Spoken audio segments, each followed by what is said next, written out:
এক বীরঙ্গনা মা তার সন্তানকে পাক বাহিনীর হাতে তুলে দিচ্ছে এবং মুক্তিযুদ্ধকে লুকিয়ে রাখছে।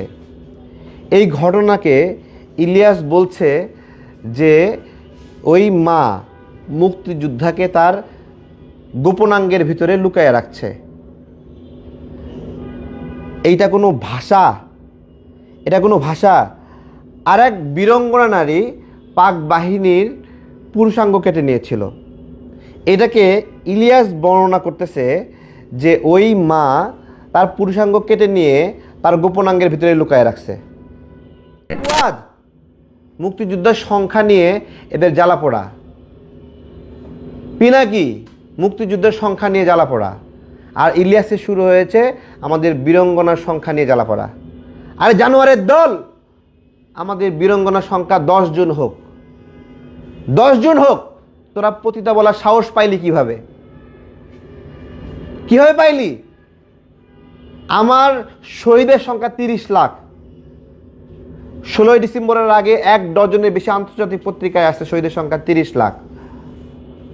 শেখ মুজিবের বানানো শহীদ না, সেই শহীদের সংখ্যা এরা নামায় নিয়েছে 2000।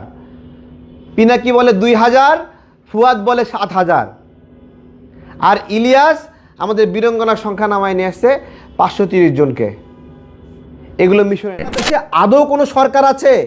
মুক্তিযুদ্ধকে বালের মুক্তিযুদ্ধ, স্বাধীনতাকে বালের স্বাধীনতা, আর আমাদের বীরঙ্গনাদের ভ্যাজাইনাল টেস্ট করতে চাচ্ছে ইলিয়াস। সরকার কোনো মামলা করেছে?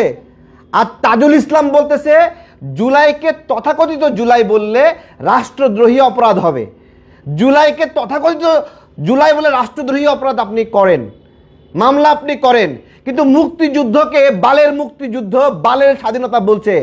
আপনার আন্তর্জাতিক অপরাধ ট্রাইব্যুনাল কি ব্যবস্থা নিয়েছে? আদৌ কি এদেশে কোনো সরকার আছে?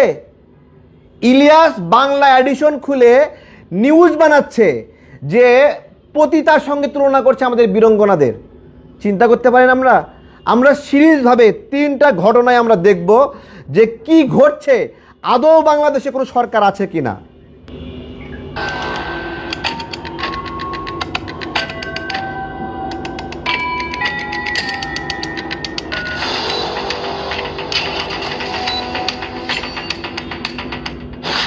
দর্শক, নিষিদ্ধ পল্লীতে শরীর বিক্রি করে টাকা উপার্জনকে যদি পতিতাবৃত্তি বলা হয়, তাহলে 1971 সালের মুক্তিযুদ্ধে যারা ধর্ষিত হবার মিথ্যা দাবি করেছেন তারাও পতিতা।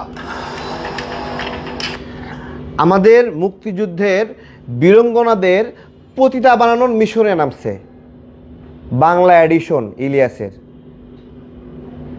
মাহফুজ সরকার এই জন্য লাইসেন্স দিয়েছেন এই বাংলা এডিশনকে যে এই কাজটা যদি জুলাই নিয়ে অন্য একটা গণমাধ্যম করতো, সেই গণমাধ্যমের লাইসেন্স থাকতো কি না?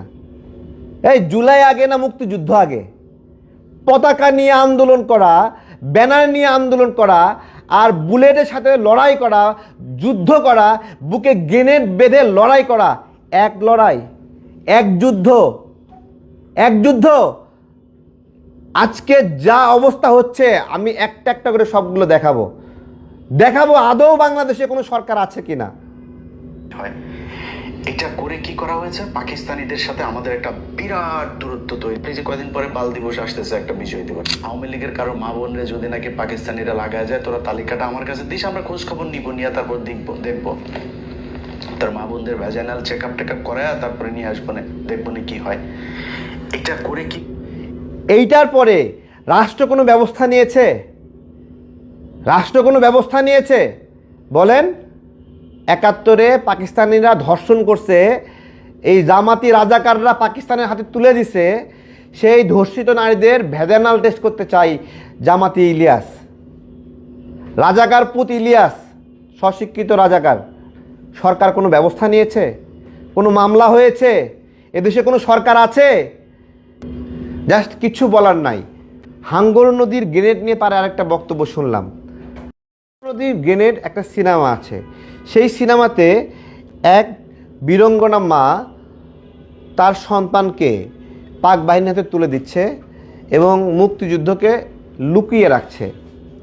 এই ঘটনাকে ইলিয়াস বলছে যে ওই মা মুক্তিযোদ্ধাকে তার গোপনাঙ্গের ভিতরে লুকায়ে রাখছে।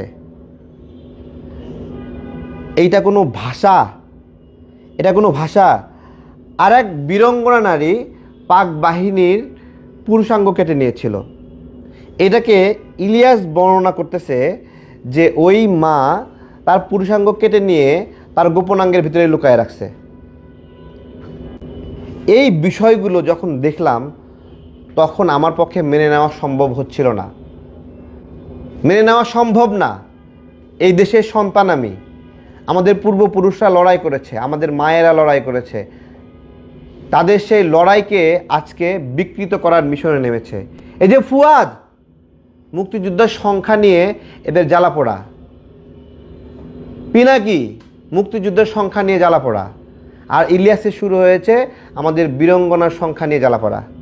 আরে জানোয়ারের দল, আমাদের বীরঙ্গনার সংখ্যা 10 জন হোক, 10 জন হোক, তোরা পতিতা বলার সাহস পাইলি কিভাবে? কিভাবে পাইলি? আমার শহীদের সংখ্যা 30 লাখ। 16ই ডিসেম্বরের আগে 1 ডজনের বেশি আন্তর্জাতিক পত্রিকায় আছে শহীদের সংখ্যা 30 লাখ। শেখ মুজিবের বানানো শহীদ না, সেই শহীদের সংখ্যা এরা নামায় নিয়েছে 2000। পিনাকি বলে 2000, ফুয়াদ বলে 7000। আর ইলিয়াস আমাদের বীরঙ্গনার সংখ্যা নামায় নিয়ে আসছে 530 জনকে। এগুলো মিশনে নামছে। পাকিস্তানের বানানো গল্প এবং ন্যারেটিভ নিয়ে নতুন করে একটা আলোড়ন শুরু হয়েছে, সেগুলো এস্টাবলিশ করছে। আর সরকার বসে বসে দেখছে। আমার প্রশ্ন, এরা আসলে কারা? সরকারে এরা আসলে কারা যে মুক্তিযুদ্ধকে বালের মুক্তিযুদ্ধ বললে এদের জ্বালাপোড়া করে না, বালের স্বাধীনতা বললে জ্বালাপোড়া করে না, আর বীরঙ্গনাদের পতিতা বললে এদের জ্বালাপোড়া করে না, এদের মধ্যে কোনো প্রতিক্রিয়া আসে না? আদৌ বাংলাদেশে কোনো সরকার আছে? আমি জানতে চাচ্ছি। আমি ঘৃণ্য ভরে এই সরকারের প্রতি জিজ্ঞাসা করছি, আদৌ আপনারা এই দেশের সরকার? আপনার দেশের মানুষের সরকার, মুক্তিযোদ্ধার সরকার, নাকি ইলিয়াস পিনাকির সরকার? জিজ্ঞাসা করছি। যে বীরাঙ্গনাদের পতিতা বানানোর পরে কোনো মামলা হয় না, আর বলতেছেন জুলাইকে তথাকথিত জুলাই বললেই রাষ্ট্রদ্রোহী অপরাধ হবে। আপনারা বুঝতেছেন আন্তর্জাতিক অপরাধ ট্রাইব্যুনাল যার আন্তর্জাতিক নাই, এটা যে কি পর্যায়ে নামছে, এরা যে কি পর্যায়ে নামছে আপনারা বুঝতে পারছেন?